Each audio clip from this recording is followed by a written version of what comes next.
Hey guys, tonight we're stepping away from the blood-soaked battlefields and dragon-proud ships you've seen in movies. Instead, we're slipping quietly into the world of the ordinary Viking farmer. Because while warriors carved their legends in steel, it was the farmers the backbone of Norse society who kept the villages alive. And trust me, their lives were anything but simple. From brutal winters to bizarre farming rituals, hidden power struggles, and surprising comforts, you're about to see a side of Viking life that's rarely told. Before you get comfortable, take a moment to like the video and subscribe, but only if you genuinely enjoy what I do here. And let me know in the comments where you're tuning in from and what time it is for you. It's always fascinating to see who's joining us from around the world. Inside the longhouse, the day has begun. The farmer pushes the door shut behind him, stamping snow from his boots, the chill clinging to his woolen tunic. His wife is already awake now, crouched near the hearth, coaxing a second blaze from the earlier fire. The crackling flames fight the darkness, spilling flickers of gold across the long, smoky hall. The longhouse is alive again, alive in the way only a Viking household could be. Part family, part barn, part workshop, part sanctuary. The farmer's wife moves with practiced efficiency. She pulls a clay pot closer to the flames, pouring in milk from the morning's milking, letting it warm. A basket of barley sits nearby, a reminder of last year's harvest, and she sprinkles a handful into the pot. It isn't much, but it is breakfast. Viking meals were rarely feasts unless it was Yule or a wedding. Most mornings it was simple, hearty fare, something to push the body through long hours of work. The children stir now. The eldest boy, perhaps 12 years old, rubs his eyes, already knowing his morning awaits him not with games, but with labor. He will be sent to fetch water, to split kindling, or to help his father in the fields. His little sister, still too young for heavy chores, sits close to her mother, plaiting strands of flax into rough cords. Even the youngest, a boy of barely 5, has his tasks, feeding scraps to the chickens scratching restlessly near the hearth. This is the rhythm of Viking life. Everyone works. Everyone contributes. There is no idle hand in the longhouse, because idleness could mean hunger, and hunger could mean death. The farmer drinks from a horn cup, the warm milk thick and earthy. He sets it down and begins his first indoor chore, checking the tools. A Viking farmer's day doesn't simply end with feeding animals. The fields demand constant preparation. Wooden plows must be repaired, scythes sharpened, and ropes mended. He sits by the fire, pulling a whetstone across the iron blade of sickle, the rasping sound cutting through the quiet murmur of the household. Sparks catch the light of the fire as the edge sharpens. Meanwhile, his wife tends to another task, spinning wool. The family she provided fleece during the summer, and now it is her role to turn that raw wool into thread. The spindle whirls between her fingers, the fibers twisting into a long, even cord. Clothing doesn't come from shops, it comes from hours upon hours of this quiet, patient labor. Each thread she spins today might be part of a tunic tomorrow, or perhaps a blanket to keep a child alive through winter. Outside, the eldest son has gone to the well.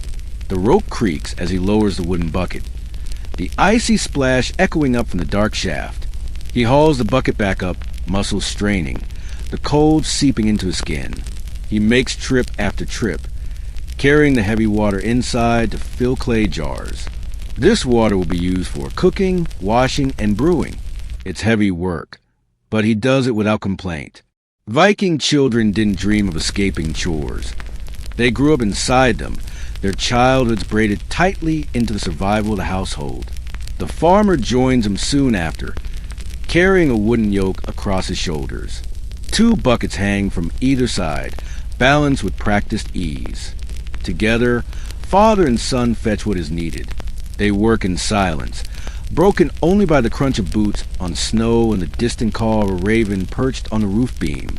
Back inside, the air is warmer now. The hearth smolders, smoke trailing lazily toward the rafters where fish hang drying on wooden racks. The smell is strong salted herring, cod, or sometimes salmon if the catch had been good. Food preservation is not a choice here. It is a battle against rot, against time, against a hunger that waits silently at the edge of every winter. The farmer sets down the yoke and pulls on a cloak of sheepskin, preparing for the next ritual of the day, checking the boundaries. For a Viking farmer, boundaries were everything. Fields weren't just soil. They were survival measured in furrows. The thin line where his land ended and the neighbors began could be a source of cooperation or a bitter dispute. And disputes in Viking culture were rarely small. A broken fence might lead to quarrels that lasted generations. Disputes that found their way into Thing, the great assembly where laws were argued and tempers tested. So he walks the land each morning. He checks the fences, the markers of stone set along the fields, the lines carved into the snow where the last plowing ended. Sometimes he finds signs of animals straying, sometimes tracks of wolves, sometimes nothing at all. But still he looks, because vigilance is the only thing keeping his world intact. As he walks, he carries with him not only responsibility, but also ritual. At one corner of the field, where the soil is particularly dark and fertile, he pauses. He kneels, takes a small piece of bread saved from last night's meal, and presses it into the earth. It is a quiet offering to the land spirits, the Vader, who dwell unseen in the soil, the trees, the stones. For the Viking farmer, farming wasn't only work. It was a pact and negotiation with forces larger than himself. If the spirits were honored, the harvest would grow. If they were angered, no amount of toil would save him. Back in the longhouse, his wife tends to the loom. It creaks rhythmically as she weaves threads into cloth. The loom is more than a tool. It is her domain, her power. In Norse law and custom, women ruled the household. The farm may be the man's responsibility, but the house, the heart of the family, was hers. She could grant guests hospitality. She could manage the food stores. And she even held the keys to the locked chests where silver and valuables were kept. Morning chores for her were not just cooking or weaving. They were acts of authority, shaping the life of everyone under that roof. The children's laughter echoes faintly outside now. After fetching water, the younger ones are sent to gather eggs from the chicken coop. They scuttle across the frosted yard, their breath puffing white in the air. For a moment, the day feels almost lighthearted. But even their games carry responsibility. A dropped egg means one less meal. A moment's carelessness could mean a hen lost to a prowling fox. By mid-morning, the farmer returns from the fields. His boots are soaked, his cloak heavy with frost. He pulls it off at the door, shakes the snow from his shoulders, and steps inside. His wife hands him a wooden bowl of steaming porridge, barley thickened with goat's milk. He eats quickly, the warmth spreading through his chest, his mind already turning to the next task, splitting firewood, mending the barn roof, checking the sledges for hauling supplies. The day does not pause. The chores never end. And yet, beneath all of this labor, there is a rhythm. These daily rituals are more than drudgery. They are the heartbeat of the Viking world. Every chore is a defense against hunger. Every ritual an acknowledgement of the gods. Every task a thread woven into the survival of the family. The sun is finally climbing now, faint and pale through the winter haze. It brings little warmth, but it signals that the hardest part of the morning is over. The household has survived another dawn, another round of chores, another test from a land that demands everything and gives nothing freely. The farmer wipes his hands, breathes deeply, and looks toward the fields beyond the longhouse. The day stretches ahead, full of toil, but also full of purpose. The life of a Viking farmer may not be sung in sagas, but without these rituals, these endless chores, there will be no warriors, no explorers, no great tales of conquest. And as the morning melts into midday, the rhythm of survival continues. Step inside, and you leave behind the biting winds, the snow that lashes across the yard, and the cries of ravens circling above the frozen fields. Instead, you enter a world of warmth, smoke, and sound. A place where generations of families lived, worked, ate, and slept beneath one roof. A place that smelled of wood smoke and livestock, of salted fish, damp wool, and brewing ale. For the Viking farmer, The longhouse was not just a dwelling.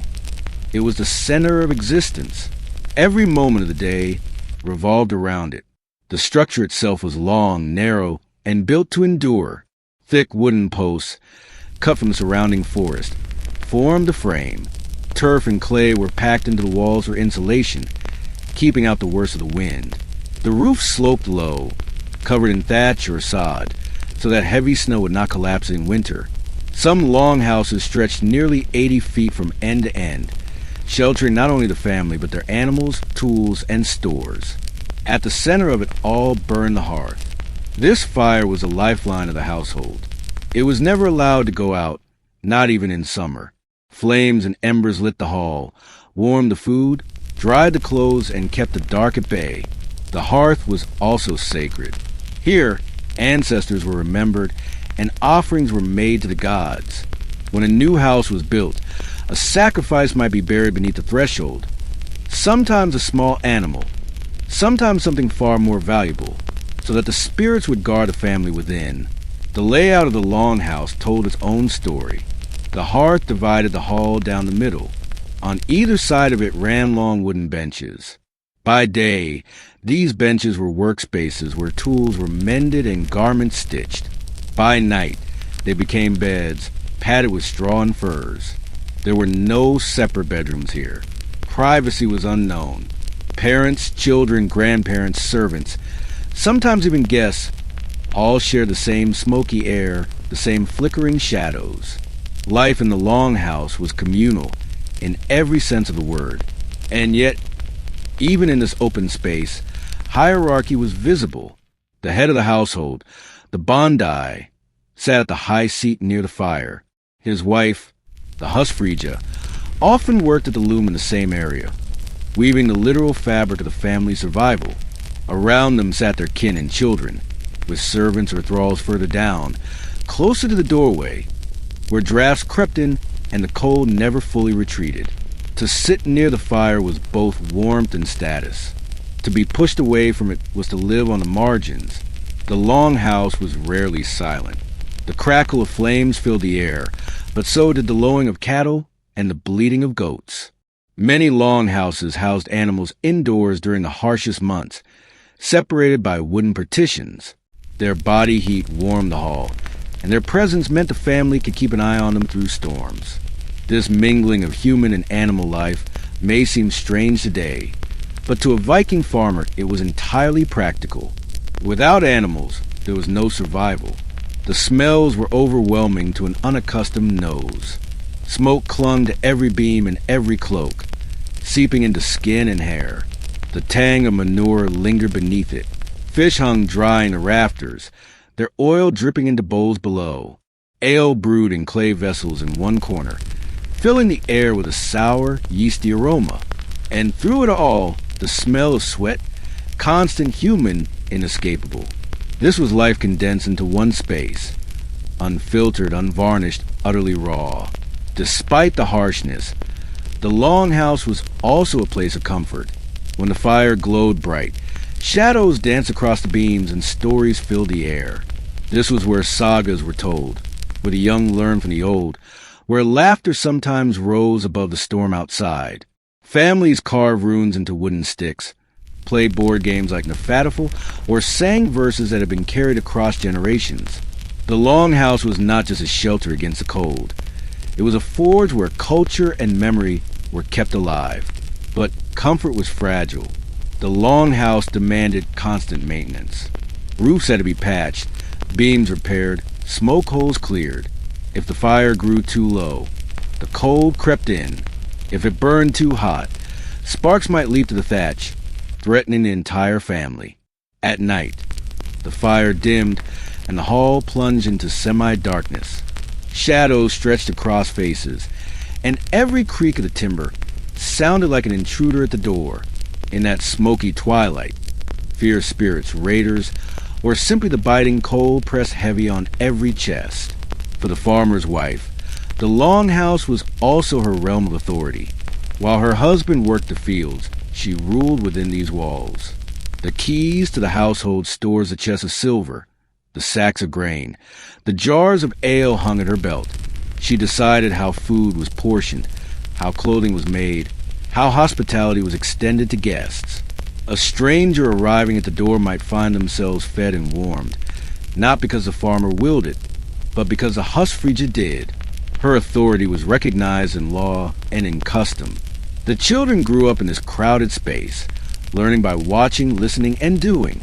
They played games in the firelight, but even play mirrored adult life, carved wooden animals, mock weapons, or a simple contest of strength.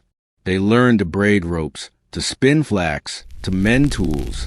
Every day inside the longhouse was preparation for the life outside it, where the world showed no mercy. When storms raged, the longhouse became an island. Snow piled against its sides, and the howling winds drowned out the world beyond. For days, the family might not step outside.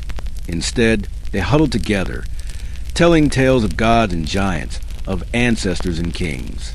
The flicker of firelight made the rafters seem like the branches of Yggdrasil itself, the world tree holding the cosmos together. In those moments, the line between survival and myth blurred. The longhouse was not just a shelter. It was a miniature world bound by wood, fire, and faith. And yet, even in its warmth, the longhouse reminded its people of their fragility.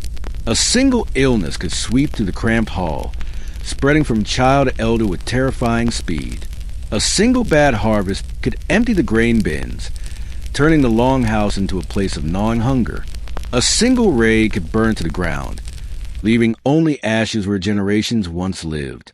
Still, every morning, every evening, every season, life pulsed within it. The Viking longhouse was more than a house. It was a crucible, a place where survival was hammered into habit, where community was bound in smoke and shadow, and where the rhythm of daily life, chores, meals, stories, and sleep beat steadily against the chaos of the outside world. And as the farmer finishes his morning checks, as the family prepares to eat together before returning to their endless work, the longhouse holds them all in its embrace, fragile, smoky, enduring. Because here, in this simple structure of wood and earth, the Viking way of life wasn't just sheltered, it was created. The longhouse is fully awake now. The fire glows brighter. Logs crackle and send sparks up toward the smoke hole, and the smell of food begins to rise above the heavy odors of wool and livestock. This moment, breakfast, isn't a feast by any measure, but to a Viking farmer, it is one of the most important rituals of survival. Food is more than nourishment here. It is hope. It is proof that yesterday's labor, last summer's harvest, and the gods' unpredictable mercy have all stretched far enough to make this morning possible. On most days, breakfast begins with porridge. Not the sweet, creamy porridge we might know today, but something far rougher, heavier, and more practical. A mixture of barley or oats, boiled slowly with water or milk, thickened until it can be scooped with a wooden spoon. If the family has been lucky, a splash of goat's milk is stirred in, turning it rich and smooth. If times are harder, water alone must do, the porridge thinner and grayer, filling the belly but little else. The farmer takes his bowl and eats quickly, silently, hunched close to the fire. He doesn't savor it. There's no time for savoring. Each mouthful is fuel, nothing more. His wife eats more slowly, keeping one eye on the pot to make sure there will be enough for the younger children. The eldest son wolfs his portion, knowing his father will soon call him outside again to haul wood or tend the fields. The younger ones linger, dipping their spoons lazily, sometimes making a game of chasing oats around the bowl. Their mother nudges them forward, reminding them with a stern look that food is not for wasting. Bread sometimes joins the table, though bread, in the Viking Age, looked a little like the fluffy loaves of today.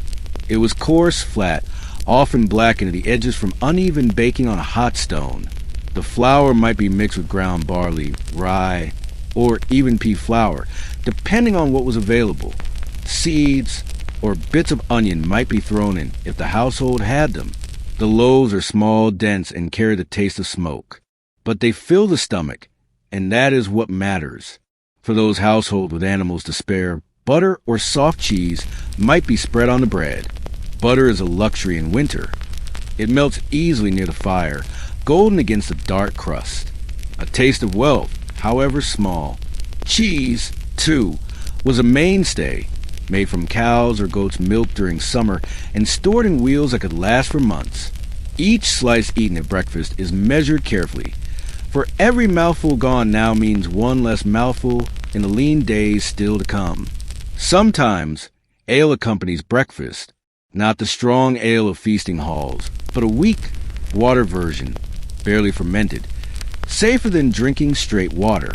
Children drink it too, their small wooden cups filled with the cloudy liquid. To us it may sound strange, but in a world where water could carry sickness, ale was the safer choice. Its sour tang cuts through the porridge, leaving a warmth in the chest even on the coldest mornings. If the family lives close to the sea or a river, dried fish might be added, strips of herring or cod, tough as leather until they are softened in the fire's heat. They taste of salt and smoke, filling the air with a sharp tang that clings to every surface in the hall. The children wrinkle their noses, but they chew without complaint. Fish is not a treat. It is survival on a string, hung in the rafters to keep the family alive when the fields lie buried beneath snow. And then there are the small luxuries, the rare additions that turn an ordinary breakfast into something remembered. A spoonful of honey, harvested in summer and hoarded carefully. A few dried berries, tarred against a heavy porridge. If a hunter has been successful, a sliver of dried venison, smoky and rich. These are rare, almost ceremonial, and when they appear, the family savors them. For just a moment, in the dim firelight, the longhouse feels almost festive. But most mornings it is porridge, bread, ale, and maybe a sliver of cheese. The same routine, day after day, and that sameness itself carries comfort. Because in the Viking world, where storms, raiders, and famine always lurked, routine was stability. Routine meant life was still holding. As they eat, the longhouse hums with low voices. The farmer talks little. He saves his words for the work ahead. His wife asks the children to remember their tasks. "Watch the hens," she tells the youngest. "Fetch more wood," she reminds the eldest. The children nod, their eyes half closed with sleep, chewing dutifully. The family doesn't linger long over their bowls. In the Viking Age, meals were not leisurely affairs. They were pauses between labor, no more and no less. When the bowls are emptied, they are wiped clean with bread crusts or rinsed with water from the jar. Nothing is wasted. The farmer rises first, tightening his belt and pulling on his cloak.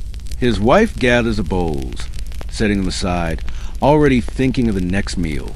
The children scatter, some to chores, some to small tasks within the hall. The morning continues. Yet beneath the simple meal lies something deeper. Every bite of porridge is a story, of fields plowed, of seeds planted, of rain prayed for, and sometimes withheld. Every piece of bread is a reminder of the summer harvest, of neighbors gathering to thresh and grind the grain. Every cup of ale carries a memory of barley fields and careful brewing, of women stirring vats, while men hauled water from the stream. Breakfast is not just food. It is the labor of the entire household distilled into a bowl. It is a memory of past seasons and the hope of future ones. And it is a fragile thing, because one bad harvest, one early frost, one raid could strip it all away. The farmer finishes his last mouthful, sets his bowl down, and stands. His shadow stretches across the firelit hall, tall against the smoky beams. He nods to his wife, calls for his son, and together they step outside once more. The door creaks open, letting in a rush of icy air, and for a moment the longhouse shivers.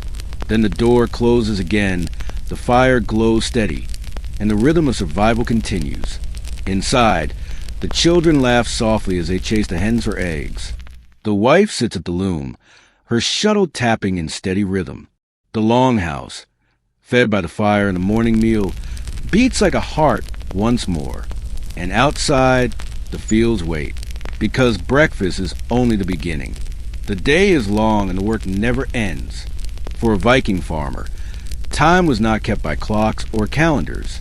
Time was written in the soil, in the tilt of the sun, in the coming and going of frost. Every day's work, whether plowing, sowing, or simply surviving, was a note in a larger rhythm, a rhythm shaped by the seasons. To understand the life of a Viking farmer, you have to understand the year itself. The North was not kind. Winters were long, brutal, and dark. Summers were brief, fierce, and full of light that stretched far into the night sky. Every moment mattered. A farmer lived with one thought always pressing on his mind. Will this season's work carry my family through the next winter? Winter began early in the north, sometimes as soon as October's breath turned cold.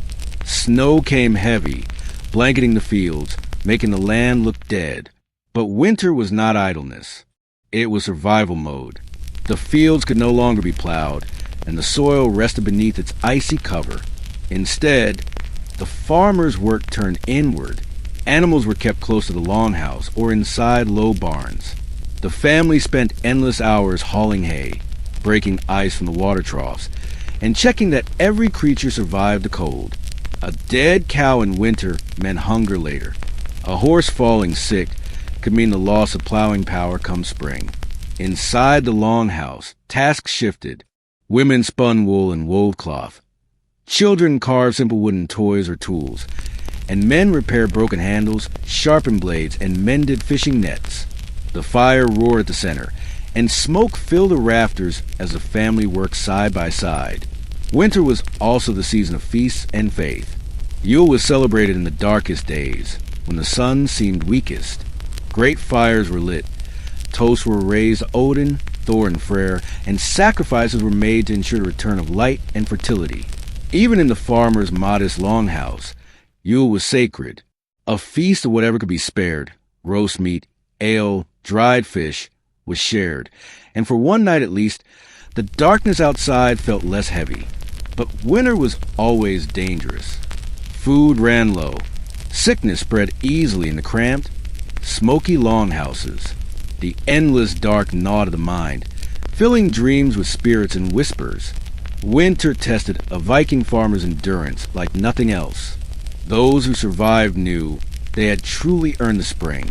When the snows finally began to melt, when rivulets of water carved through the ice, the farmer's heart lifted. Spring was the season of beginnings, the time when the soil woke and the world seemed to breathe again. The farmer's first task was plowing, with the help of oxen or horses. He cut through the damp, thawing soil. The plow itself was simple, wooden, tipped with iron, but in skilled hands, it turned the earth into neat furrows ready for seed. Behind him, his children scattered manure saved from the long winter, a pungent offering to feed the soil. Seeds followed. Barley was the most important crop. It brewed ale, fed the family, and could be traded. Oats and rye were planted as well, along with beans, peas, and flax. Each seed cast into the earth was both hope and gamble. Too much rain, and the crop would rot. Too little, and the soil would crack. But the farmer had no choice but to trust. Spring was also a spiritual season. Offerings were made to Freyr, god of fertility, whose blessing meant fat grain and healthy animals. Sometimes this meant burying bread, or a splash of ale in the field. Sometimes it meant more costly sacrifices. In sagas, there are whispers of blood spilled for better harvests. Whether or not every farmer followed such grim rites, the fear behind them was real. If the gods turned their faces away, all labor would be in vain. By summer, the fields were alive. Barley rippled like golden seas beneath the endless northern sun. The days were long, sometimes stretching almost without night, and the farmer worked them all. Weeding, mending fences, repairing tools. The labor never stopped. Women tended gardens where cabbage, onions, and herbs grew. Children guarded the fields against birds, shouting and clapping stones together to scare them off. Every family member's hands were needed, for the season was short and every task urgent. Summer was also the time of haymaking. Grass was cut, dried, and stored in great piles, fuel for the animals in winter. Without enough hay, cows would starve. Without cows, there would be no milk, no butter, no meat. Cutting, raking, stacking. It was backbreaking labor, but it was a difference between life and death. Yet, summer was not only work. It was also when neighbors gathered to help each other, when markets were held, when ships left for trading voyages or raids. Farmers might send their sons with the long ships, hoping they returned with silver and goods to strengthen the household. But even those who stayed felt the pull of community. Summer brought weddings, feasts, and the great thing assemblies where laws were spoken beneath open skies. Autumn was a reckoning. Fields that had been green and full only weeks before now demanded their yield. The farmer and his family harvested barley, binding sheaves by hand, carrying them into storage. Flax was pulled, beans collected, peas gathered in baskets. Root vegetables were dug from the soil, dirt clinging stubbornly to their skins. Inside the longhouse, the women worked furiously. Grain was dried, ground into flour, and stored. Meat from slaughtered animals was salted, smoked, or dried for winter. Fish were hung from the rafters, their oily smell filling the hall. Apples and berries, if gathered in summer, were turned into preserves. Every shelf, every chest, every corner of the house was packed with food, each jar and sack a defense against the hunger to come. Autumn was also the time of sacrifice and gratitude.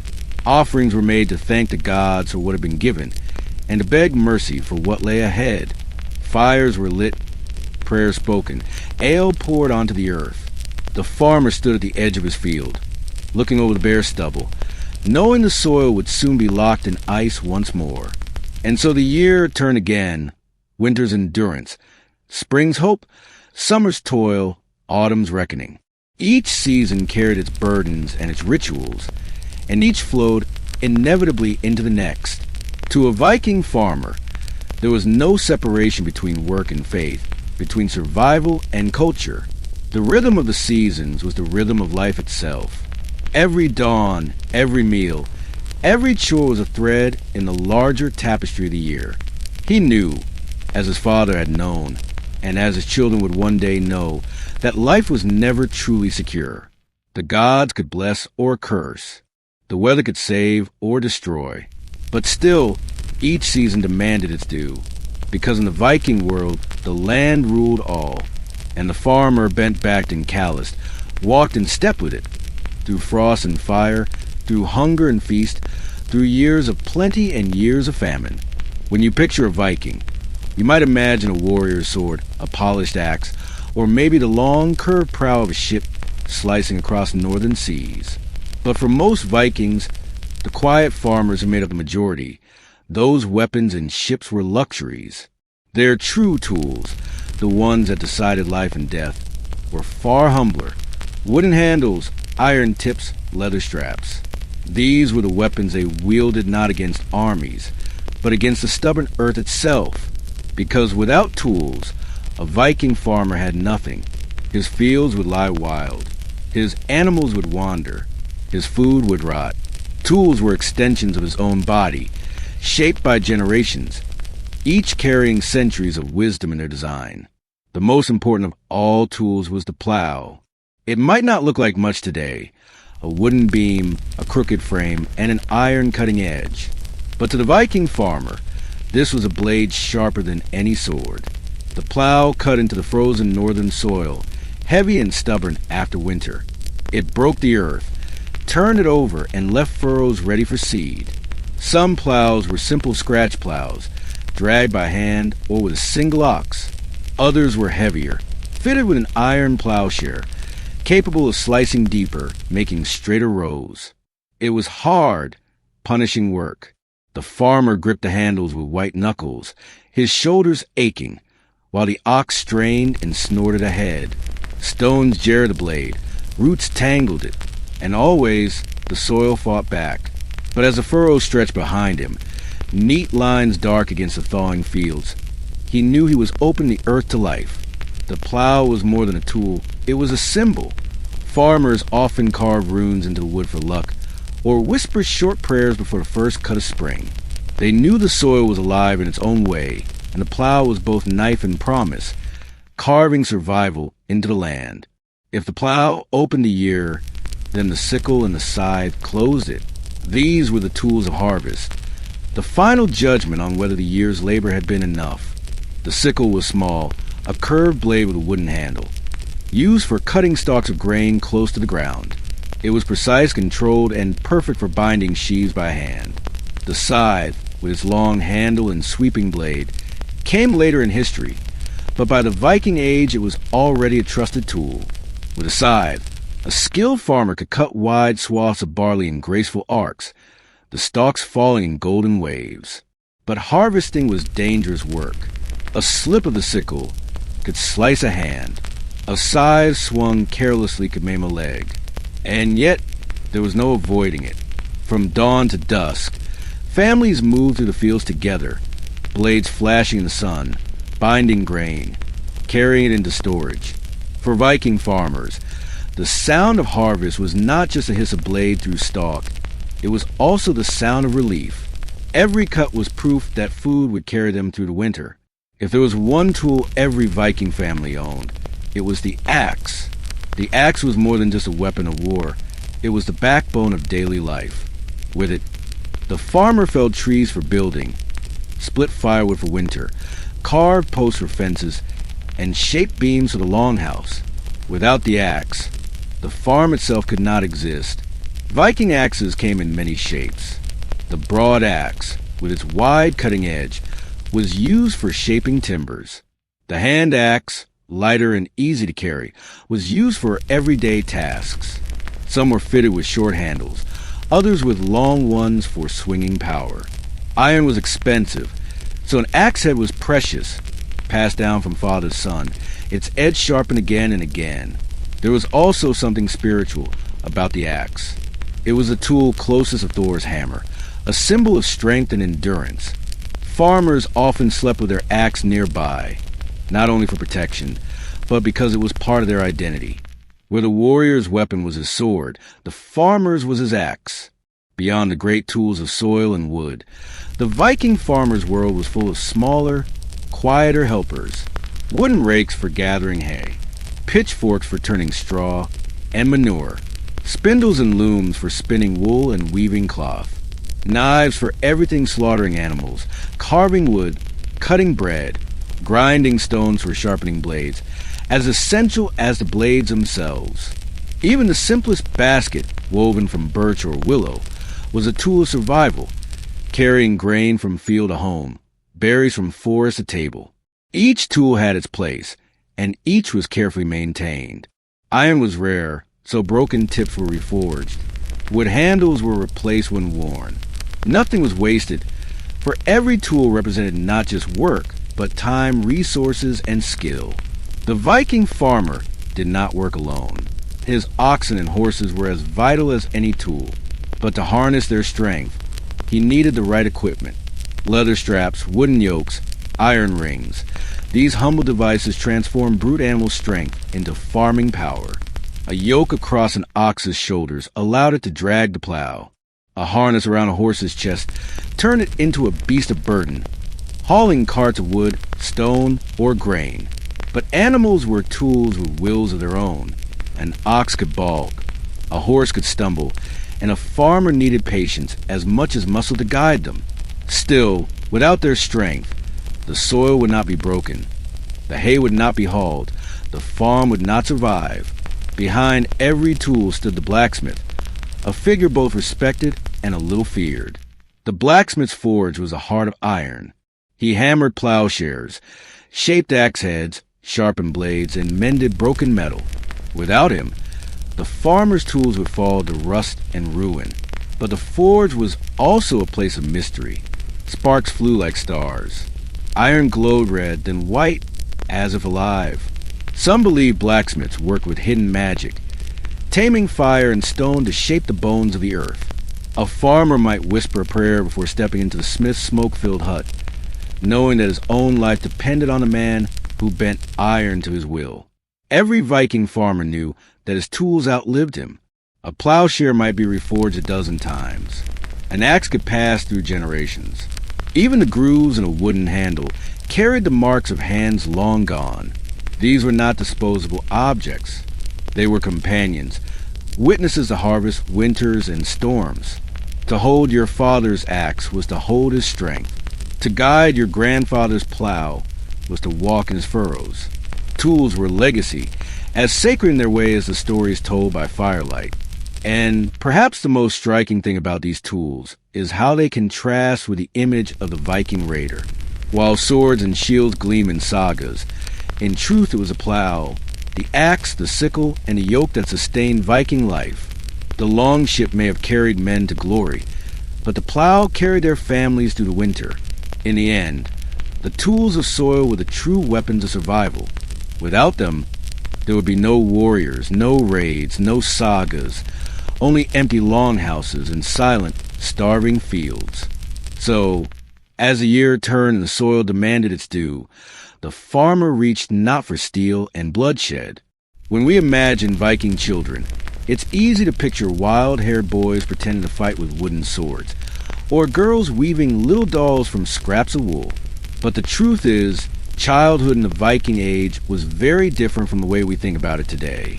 For Viking children, life on a farm was a mixture of responsibility and fleeting joy. From the moment they could walk, they became part of the household machine.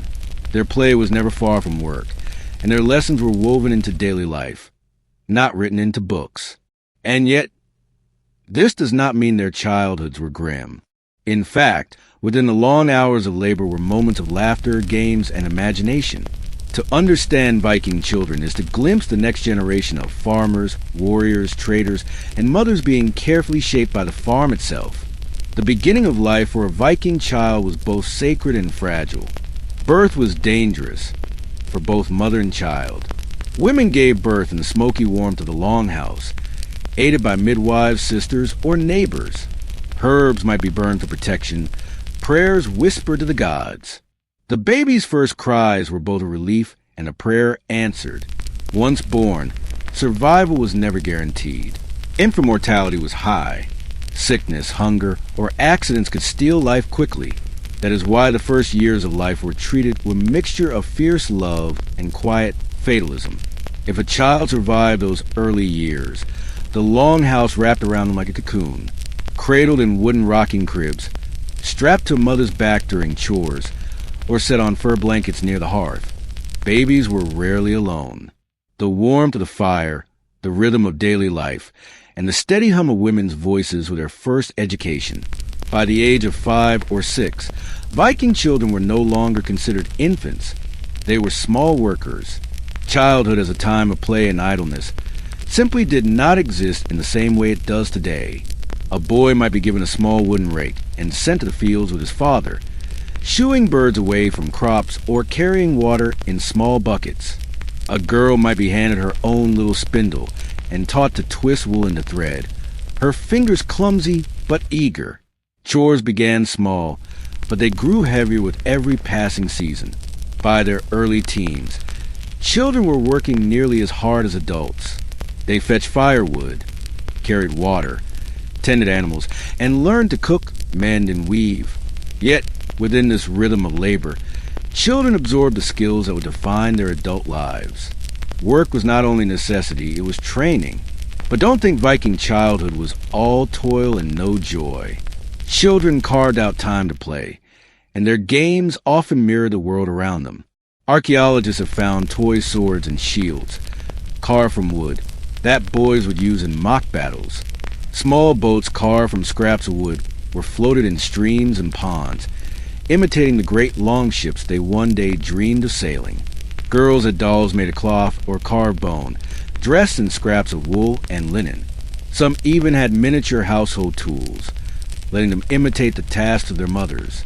There were also board games, like Nefadafel, a kind of Viking chess where strategy and cunning were tested. Families played together by the hearth, laughter mingling with the crackle of the fire. Play, in the Viking world, was never far from preparation. Games trained children's hands, sharpened their minds, and taught them the values of courage, cleverness, and resilience. One of the most important roles Viking children played was caring for the animals. They were often tasked with herding sheep and goats, leading them to pasture, or guarding them against predators. Imagine a child no more than 10, standing watch with stick in hand, eyes scanning the horizon for wolves. It was dangerous, yes, but also gave them independence and pride. Children collected eggs from hens, carried buckets of slop to pigs, and helped guide cows into their pens at dusk. Animals were wealth, survival, and status, and children were entrusted with their care from an early age. Through this work, they learned responsibility, patience, and the rhythms of the farmyard. Formal schools did not exist on Viking farms. Education came from family, neighbors, and the land itself. Boys learned farming, woodcutting, and hunting from their fathers and older brothers. Girls learned weaving, cooking, and herbal knowledge from their mothers and grandmothers. Each day was a lesson, each chore classroom. Yet education was not limited to chores. Some children learned runes, the Viking system of writing, though literacy was rare outside the wealthy or priestly classes. A carved stick might be scratched with runes, teaching simple words or prayers. Storytelling was perhaps the most powerful form of education. Children sat wide-eyed by the fire as elders told tales of gods, giants, and heroes. These stories were more than entertainment. They taught values, history, and the expectations of adulthood. For Viking boys, the shift to manhood came quickly. By their mid-teens, many were expected to fight alongside adults or join voyages. A boy of 15 might already be strong enough to wield an axe or pull in or on a longship. Training began early, with wooden weapons, wrestling, and hunting trips. For Viking girls, adulthood also came swiftly. By their mid-teens, many were married, running their own households, or preparing to bear children. Their training in weaving, food preparation, and healing was not idle. It was survival. A Viking childhood, then, was short, but it was purposeful. Every year moving steadily toward the responsibilities of adulthood. It's easy to see Viking childhood as harsh, and in many ways it was. But amid the work and danger, there were moments of pure joy. Children chased each other through fields of tall grass, laughing in the summer sun. They slid on frozen ponds in winter, their shouts echoing through the crisp air. They played with puppies and lambs, sang songs, and carved toys from scraps of wood. Their joy was not separate from their work, it was woven into it. Laughter while gathering berries, songs sung while spinning wool, a game of strength played while hauling buckets of water. Even in a hard world, childhood had wonder. Perhaps the most important thing to remember is this. Viking children were not simply children. They were the future of the farm, the community, and the culture. Every task, every game, every lesson prepared them to step into adult roles. Their lives were shorter, their childhoods briefer, but their place in society was clear and vital. Without them, there would be no next generation of farmers, traders, sailors, or storytellers. The Viking Age was not carried forward by kings or warriors alone. It was carried forward by the countless children who learned, worked, and grew in the smoky warmth of the farmstead. And so, if you could step into a Viking farm and watch the children, you would see more than chores and games. You would see the quiet shaping of the future. The next weaver, the next farmer, the next warrior, all in miniature, already preparing for the world that awaited them. If you want to understand the soul of a Viking farm, you have to look at its food. Not the feast described in sagas with overflowing meat, horns, and roasted boar. That was only one side of the story. The true heart of Viking cuisine lay in the careful rhythm of the seasons. What you ate in spring was not what you ate in winter. The meals of autumn were entirely different from those of summer. Food was not simply sustenance. It was a rhythm of survival, the ticking clock of a year, and it was always a race against time. A Viking farmer knew that every meal in December depended on the work of June. Every full belly in February rested on how well the harvest had been stored in August. Behind the image of fierce raiders and sea kings was the quiet, endless work of coaxing food from a land that could be as generous as it was cruel. The Viking year began not in winter, but in spring, after the dark months when food ran low and families rationed carefully. The first shoots of green were a miracle. Spring was known as the hunger season. By March or April, many farms had already eaten through most of their stored grains and meats. Barrels that once held dried fish were scraped bare, and the cheese shelves in the cool storage hut were nearly empty. Bellies rumbled, and meals became smaller. But spring also brought the first relief. Fresh milk flowed again as cows and goats gave birth. Children were sent to gather wild greens, nettles, sorrel, dandelion leaves, anything that could be boiled into soups to chase away the lingering weakness of winter. Eggs began appearing in the henhouse once more, bright little symbols of life returning. The first fresh foods of spring were not just nourishment. They were healing. After months of dried fish and grain gruel, the sharp taste of herbs and the richness of new milk revived the body. Imagine that first warm day of May. The smell of damp earth, the bleating of newborn lambs, and a family seated around a pot of fresh milk porridge sweetened with wild honey. That was more than food. It was hope in a bowl. If spring was survival, summer was abundance. The fields were alive with growing barley, rye, and oats. Cows grazed fat in green pastures, and goats wandered the hillsides. The sea, rivers, and lakes were rich with fish, salmon, trout, herring, all there for the taking if one had the skill and patience. But abundance in summer was deceptive. Summer was not the time to eat freely. It was a time to work, to store, to think ahead. Every harvest of berries had to be dried, every fish salted or smoked, every wheel of cheese carefully aged in cool storage. Meals in summer were often hearty and fresh. Thick stews with vegetables, bread baked from the last of last year's grain, fresh butter and cheese, roasted meats during celebrations. Ale brewed in summer was fresh and strong, drunk during gatherings and weddings. But beneath the laughter and songs, everyone knew this was not the time to be wasteful. Every berry eaten now was one less for winter. Every fish feasted upon was one fewer hanging in the smokehouse. Summer was a time of hard choices, and every mouthful carried the weight of the months ahead. If summer was about storing, autumn was about gathering everything the land could give. This was the season of true plenty, when the farm came alive with a frantic energy. Barley and rye were cut, bound in sheaves, and threshed to release the grain. Children helped carry baskets, women ground flour, men stacked stores. The smell of fresh bread filled the longhouse once more, thick loaves slathered in butter, a reward for endless hours bent in the fields. Vegetables like onions, turnips, and cabbages were pulled from the soil and packed away in cool storage pits lined with straw. Apples were harvested and stored in barrels, sometimes fermented into cider. Nuts were gathered, berries dried, herbs hung in bunches from the rafters to cure for winter stews and medicines. It was also the time of slaughter. Animals that could not be fed through winter, especially pigs, were butchered. Meat was salted, smoked, or dried. Blood was saved for sausages, hides for clothing, bones for tools. Nothing was wasted. Autumn meals were rich, celebratory, and heavy with symbolism. Roast meats, fresh loaves, cheese wheels cracked open, ale poured generously. It was the last great feast before the lean months. A chance to celebrate, to give thanks to gods, to remind oneself that for now, just for now, the barns were full and the tables heavy with food. And then came winter. The fields were bare, the animals kept in barns, the ground frozen hard. This was the true test of the Viking farm. How well had you prepared? How much food had you stored? How wisely had you rationed? Winter meals were stripped of summer's freshness.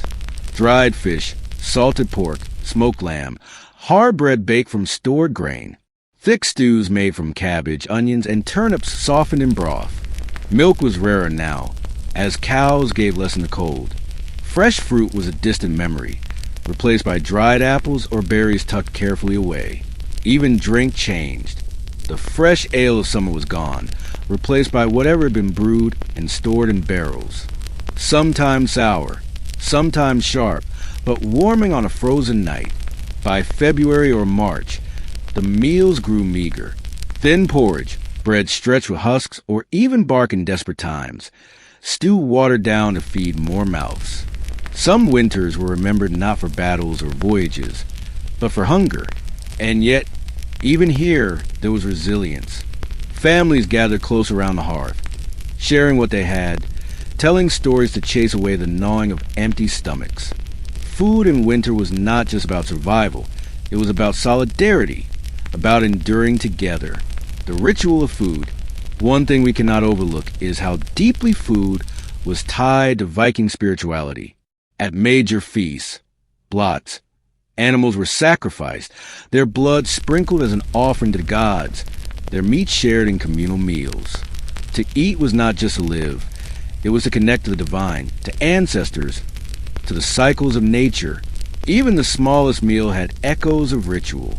Breaking bread, sharing meat, pouring ale, it all bound the family together. Meals marked life events, from births to weddings to funerals. They were both survival and sacred ceremony. What did a Viking meal taste like? So what would you taste if you sat down in a Viking longhouse? A bowl of barley stew thick with root vegetables, maybe a slice of pork fat floating on top. Bread, dense and coarse, torn with hands rather than sliced. A wedge of goat cheese, sharp and earthy. A mug of ale, foamy and bitter, poured from a clay jug. On a good day, smoked salmon with honey, roast lamb seasoned with herbs, berries sweetened with cream. On a hard day, a thin gruel of oats and water, a scrap of dried fish, maybe a spoonful of sour milk. It was not always glamorous, but it was filling, and it was always shared. Meals were the heart of the household, eaten by firelight, surrounded by the smells of smoke, fur, and the ever-present damp of the northern world. If you walked into a Viking farm during winter, you might not see much food on the table, but what you would see is memory. Each loaf of bread baked in autumn carried the scent of the harvest. Each strip of dried fish was a reminder of summer rivers. Each sip of ale was a memory of golden barley fields swaying in sunlight. Food was not only survival, it was a living record of the seasons, a taste of the past kept alive in the longhouse. And in this way, the Viking farmer lived not just in the present, but in a constant dialogue with the year. Spring's hunger, summer's labor, autumn's abundance, winter's endurance. Over and over again, like the turning of the great wheel. Perhaps now we see something important. Raiding, trading, sailing. These were all glamorous, dramatic parts of Viking life. But behind them was always food. A poor harvest might drive men to the sea, seeking wealth abroad because their farms could not sustain them. A good harvest might allow a family to stay home, content with their full barns and smokehouses. Food was the quiet engine of the Viking Age. Not swords, not ships, but bread, cheese, and dried fish. And so, when we speak of Viking farmer, we must remember his battles were not always with enemies across the sea, but with the soil beneath his feet, the weather above his head, and the seasons that gave and took in equal measure. His life was written not in sagas of conquest, but in the rhythm of meals that kept his family alive. Spring's fragile hope, summer's labor, autumn's feast, winter's hunger. That was the true heart of Viking survival. When we think of the Viking world, it's easy to picture warriors, men with axes, shields, and ships slicing across the sea. But if you walked onto a Viking farmstead, you wouldn't see raiders in every doorway. You'd see children. Children made up a huge part of Viking society, and their lives shaped the rhythm of the farm as much as the animals, the weather, or the gods. They weren't just waiting to grow up. They were workers, learners, playmates, and the carriers of tradition. To understand a Viking household, you must step into the world of its youngest members. Childbirth in the Viking Age was both a moment of joy and of danger. Mothers often gave birth at home, surrounded by female relatives and neighbors. Without modern medicine, infant mortality was heartbreakingly common. Some children never saw their first summer, but those who survived were welcomed with rituals that bound them to the family and to fate. A newborn would be sprinkled with water in a naming ceremony called Vatni, also a ritual that gave the child both a name and a place within the household. The name was often chosen to honor ancestors, keeping their memory alive through new generations. From the first days, children were wrapped in furs against the cold and cradled near the hearth. Mothers nursed them, but siblings often helped care for the babies. A Viking longhouse was rarely quiet. The laughter and crying of children were part of its heartbeat. Formal schooling, as we know it today, didn't exist on Viking farms. Children learned by doing, by watching, and by being drawn into the work of daily life. Boys would follow their fathers into the fields, barns, or fishing boats. Little hands weren't strong enough to plow, but they could carry water, feed animals, gather firewood, or fetch tools. They watched how grain was sown, how nets were cast, how it was chopped, and through imitation, they absorbed the skills they would one day need. Girls learned beside their mothers, aunts, and grandmothers. They learned to spin wool, weave cloth, milk cows, make cheese, and prepare meals. A girl of 10 might already be trusted to manage the dairy hut, just as a boy of 12 might take charge of a small boat in calm waters. In the Viking world, there was little distinction between play and work. Learning came through doing, and responsibility came early. Childhood was short because survival demanded it. And yet, Viking children weren't miniature adults. They played, and their games tell us a great deal about their culture. Archaeologists have found small wooden toys carved into the shapes of horses, boats, and animals. Children played with bone dice and board games that mimicked the strategy of adult life. They wrestled, raced, and competed in mock battles with sticks for swords and shields of wood or bark. Play prepared them for adulthood. Wrestling taught strength and balance. Stick fighting practiced hand-eye coordination. Even board games were about learning patience, planning, and cunning. But there was also joy. Picture a summer day on a Viking farm. Children chasing one another through tall grass, splashing in streams, shouting challenges across the fields. Or imagine a winter night by the hearth. Children carving shapes from bone scraps while older relatives told sagas of gods and heroes. Play was survival too, not of body, but of spirit. If Viking children had no books, they had something perhaps more powerful: stories. The sagas, myths, and family histories were passed down by word of mouth. Elders told tales of Odin, Thor, and Loki, of ancestors who crossed seas, of battles won and lost. Children listened wide-eyed, absorbing not only entertainment but the moral framework of their world.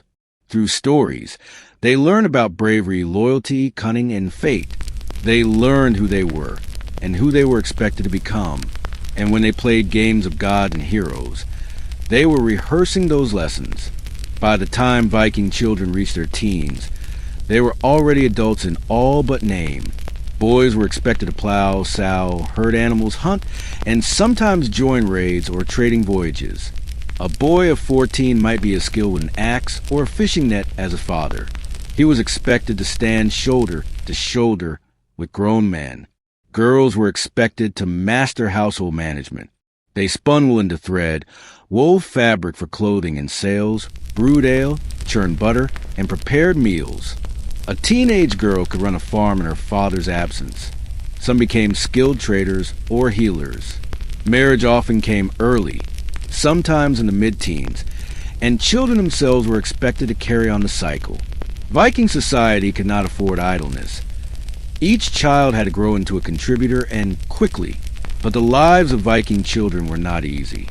Many died young from sickness, accidents, or hunger during harsh winters.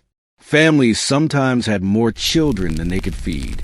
There are grim hints in sagas and archaeology that unwanted infants were occasionally exposed, that is, left outside to die. Even those who survived faced hardship. Winter was long and cold, and food was rationed.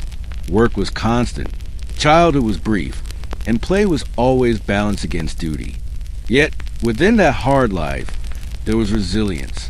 Children laughed, played, and dreamed just as they do today. Their toys, their games, their carved little animals and dice remind us that even in a harsh world, joy was never absent. To the Viking farmer, children were not just part of the household. They were its future. Each son and daughter meant another set of hands to plow fields, tend animals, weave cloth, and keep the farm alive. But they were more than labor. They were continuity. Each child carried the names, stories, and honor their family forward. A longhouse without children was a longhouse without a future. And so, Viking children grew up surrounded by both expectation and love. They were scolded, yes, but also celebrated when they took their first steps, when they learned their first tasks, when they spoke their first sagas. Their laughter filled the farm, even as their hands carried buckets and their backs bent in chores. When we look back on Viking children, we must not only see the harshness of their lives, we must also see the way they carried culture forward.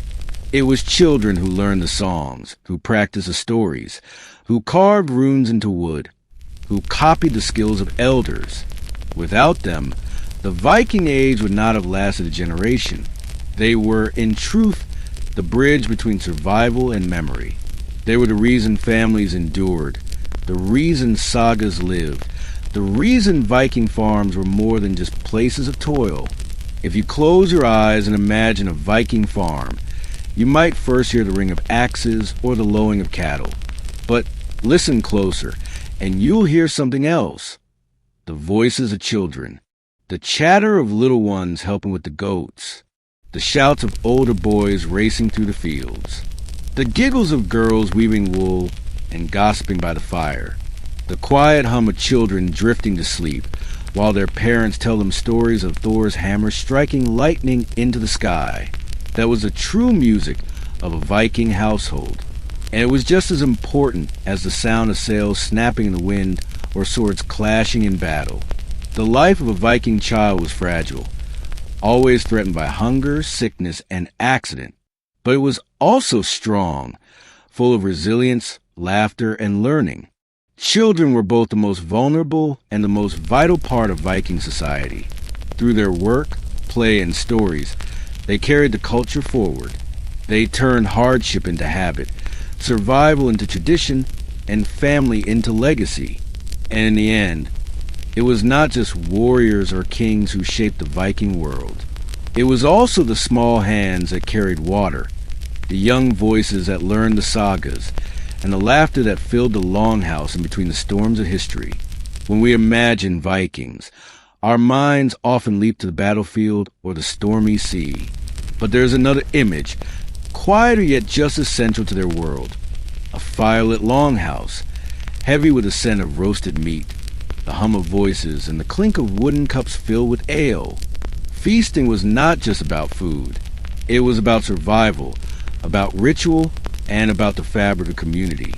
Brewing, cooking, and gathering at the table turned the hardships of farming into moments of celebration. To understand the Viking farmer's life, you must step inside their longhouse at mealtime. Forget crystal goblets or fancy wines. For most Vikings, the daily drink was ale, not the strong ale of taverns today, but cloudy, low-alcohol brew that was safer than water and nourishing in itself. Ale was brewed from barley, sometimes oats, flavored with herbs and sweetened with honey when possible. Brewing was largely women's work. Mothers and daughters oversaw the careful soaking, mashing, and fermenting of grains. The brew was poured into wooden buckets or clay vessels and drunk from horn cups or wooden mugs. It wasn't just refreshment, it was sustenance. In a world where clean water couldn't be guaranteed, ale was the safer option. Even children drank it, though theirs was watered down. A longhouse without ale was like a fire without flame. If ale was the everyday drink, mead was the drink of joy. Fermented from honey, mead was rarer, sweeter, and deeply tied to ritual. To the Vikings, mead wasn't just alcohol, it was mythic. Their stories told of the mead of poetry, brewed from the blood of a god and guarded by giants. Whoever drank it was said to gain wisdom and inspiration. In real life, mead was expensive, since honey was precious, but when it flowed, it marked the moment as sacred or festive. Imagine a wedding feast. Horns filled with golden mead lifted high as guests toasted the newlyweds. Or picture a chieftain rewarding his men after a voyage, passing cups of honey wine around the fire. Mead was a taste of celebration, memory, and honor. But what is drink without food? Step into a Viking longhouse during a feast, and the first thing you'd notice was the smell. Meat roasting over open flames, stews bubbling in iron cauldrons, fresh bread pulled from clay ovens. The Viking diet was hearty and practical. Pork, beef, and lamb were staples, though not eaten daily by farmers. Meat was often reserved for special occasions. More common were fish, dairy, grains, and vegetables. But when the table was laid for a feast, the longhouse came alive. Picture benches filled with men, women, and children. At the center, long wooden boards groaning with roasted pork, smoked fish, cheese, butter, and bread.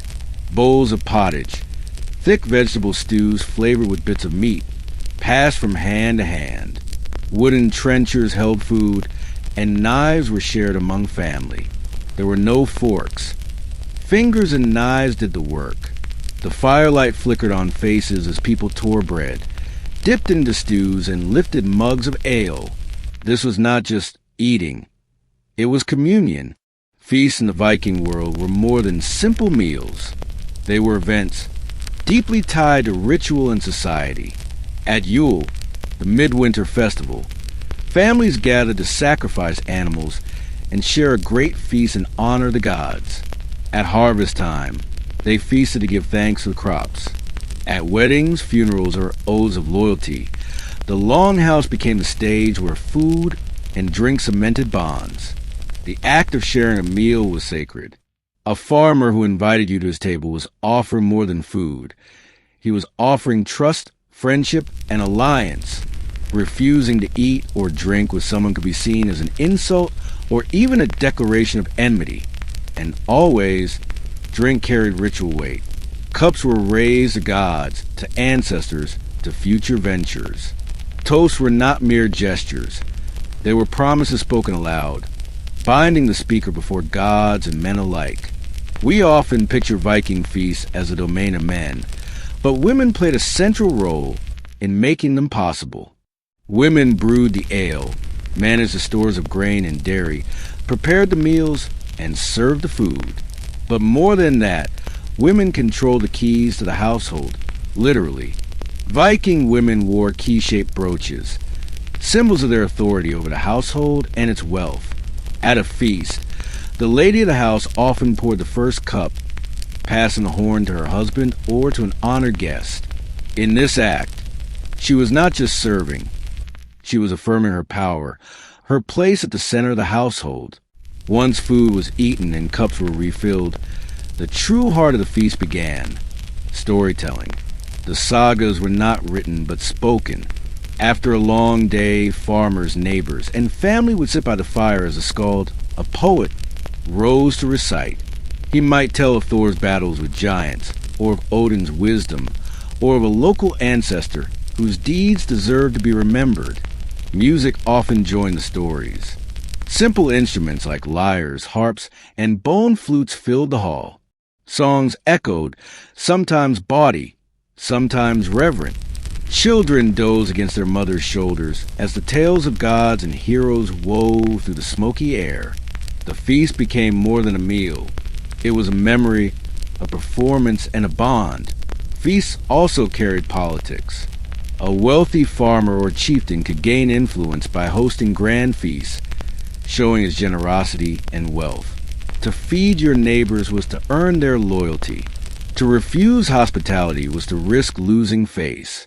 Even farmers with modest means understood this. A well-fed guest was a well-spoken guest. And so, despite the hardships of farming life, the longhouse table was rarely bare when company arrived.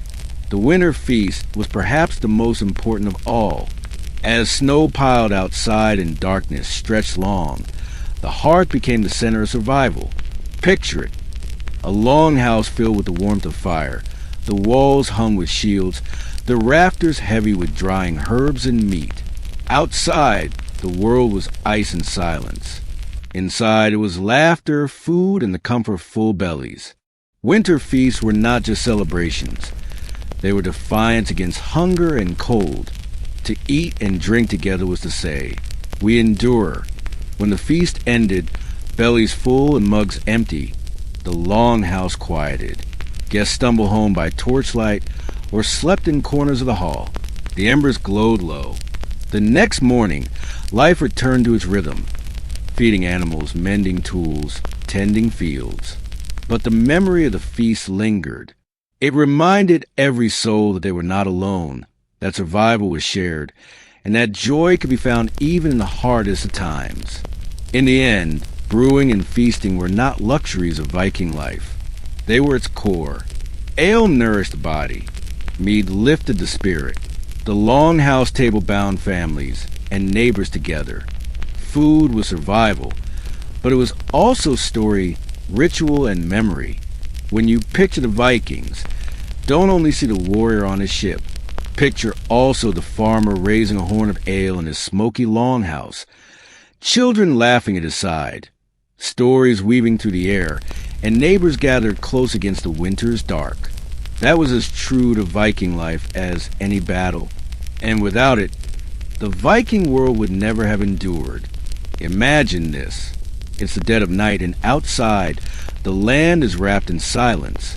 A silence so heavy you can almost hear the snow pressing down on the thatched roof of a longhouse. The north is unforgiving, and in this moment, as the stars hang cold and sharp above the fjord, one life quietly stirs awake inside. The farmer. He doesn't wake to the comfort of sunlight or the sound of birds. He wakes because he has no choice. In Viking lands, the day is dictated not by clocks or schedules, but by the rhythms of survival.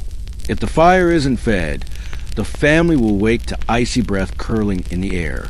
If the animals aren't tended, there will be no milk, no meat, no wool when the winter deepens. So before dawn, long before his neighbors begin to stir, a Viking farmer pulls himself from the bedding. It's not a bed in the sense we know it, no soft mattress, no blankets fresh from the laundry. Instead, it's a pile of straw, covered in animal skins that still carry the scent of the wild. The air inside the longhouse is thick, smoky, and slightly sour with a mingling of human breath, drying fish, and damp wood. Imagine a place that is equal parts shelter and burden, both protection and prison. The fire has dwindled to glowing embers. He kneels before it, carefully blowing until the orange core reignites. A single spark at this hour means survival. He feeds at dry twigs, then thicker branches, until the hearth glows and smoke curls toward the smoke hole in the roof. This isn't just heat, it's life itself. Without this fire, the house would freeze. Without this fire, food cannot be cooked, water cannot be boiled, and light cannot pierce the crushing darkness of the Viking dawn. As the flames crackle awake, shadows crawl along the longhouse walls. Carved beams creak under the weight of frost, and in the dim light, you can see the outlines of family members still bundled in furs. His wife shifts, pulling a child closer to her chest, while the older children stir restlessly, knowing that morning chores are never far behind. The family isn't wealthy. Few Viking farmers were, but they have what matters most. Animals outside in a byre, sacks of grain from last harvest, and a roof strong enough to withstand another storm. The farmer rises, stretching sore muscles from the previous day's labor. His body is lean, hardened not by training for battle like the warriors you've seen in sagas, but by years of tilling fields, chopping wood, and carrying loads that would break the back of a less stubborn man. His hands are cracked and calloused, his nails darkened with soil that never truly washes away. He reaches for his tunic, ruffled dyed a faded brown, and pulls it over his head. The chill seeps through, but it is better than the raw air. A leather belt is tied at his waist, holding a simple knife. That knife isn't just for meals, it's a tool for everything. Cutting rope, fixing harnesses, or defending against whatever danger might creep too close to his land. Before he steps outside, he pauses. This moment matters. The Viking farmer is not a man of idle superstition. He cannot afford to be, but the gods are always watching. He may mutter a quiet word to Thor, protector of the common man, or to Freyr, god of fertility and good harvests. A brief prayer, no longer than a breath, is whispered into the smoky air. Then, with the determination of one who knows survival is won at dawn, not at midday, he lifts the heavy wooden door and pushes into the icy dark. The outside world bites instantly. The cold gnaws at his skin, the kind of cold that makes breath feel like knives in the chest. Snow crunches underfoot, and the horizon is still swallowed by night. The longhouse behind him glows faintly from the fire inside, the only light in a sea of endless black. Above, the northern stars blaze with unnatural clarity. Constellations the farmer knows well. Some guide his journeys. Some remind him of the gods. Others carry stories passed down around the hearth, where ancestors whisper through tales older than memory. His first task is always the animals. They are as vital as the fire itself, the living wealth of any Viking household. The cows must be milked, the sheep checked, the goats fed. Without them, there is no milk for butter, no wool for clothing, no meat for when the fields yield nothing. He trudges toward the byre, a low building of wood and turf built close to the longhouse for this exact reason. So he doesn't lose precious minutes fighting the storm. Inside, the animals stir as he enters, their warm breath steaming in the frigid air. The smell hits instantly: damp hay, manure, the musk of living bodies. It's pungent, yes, but to the Viking farmer, it smells like security.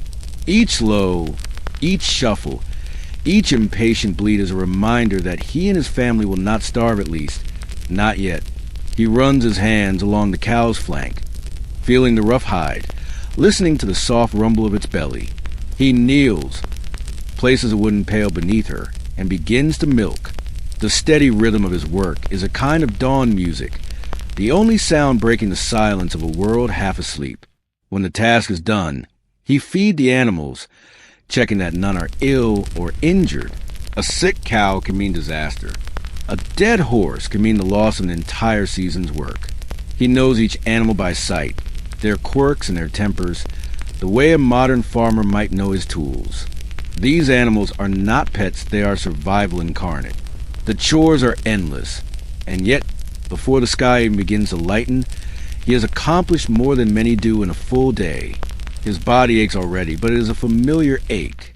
One he was born into, one his father bore before him, and one his sons will inherit.